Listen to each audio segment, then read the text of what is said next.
Nakatingin na naman, hinihintay.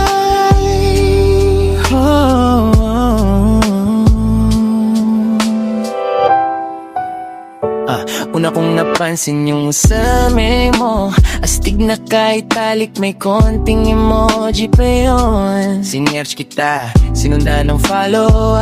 Kala ko dati normal lang na tao, pero yung mga post mo puro deep thoughts. Yung storya mo puro kape at sunset shots. Di ko alam ba't ako nag-scroll pababa, hanggang sa maabot ko yung titi-titi. Grabe ba, medyo nakakahiya, pero di ko napigilan. Problema pinag-aralan ko, parang thesis ko nung high school. Yung mga naging crush mo, yung mga pinagdaanan mo. Sana sa susunod na chapter, ako naman ang bida sa story mo.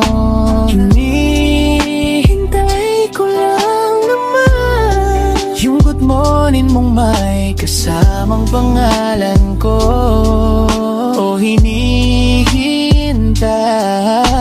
hinihiling ko lang naman na sana di lang ako nag-isa sa pakiramdam na to.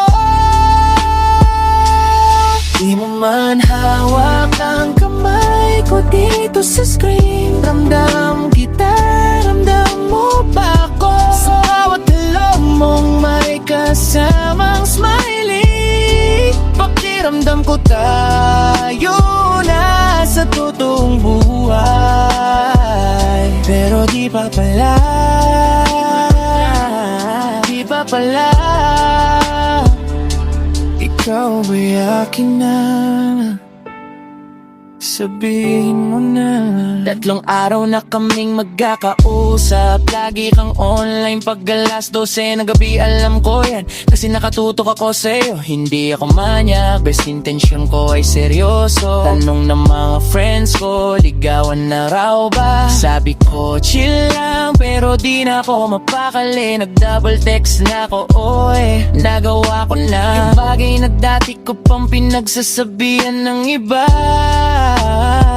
Bawal ma-in love sa chat, yan ang motto ko dati. Pero ngayon, screenshot ako ng screenshot ng chats natin. Ini-archive ko yung mga pictures mo na sinare mo, para pag na-miss kita, may babalikan ako. Pero minsan napapaisip kung ako lang ba yung ganito ka-invest, o baka naman ikaw ganun din.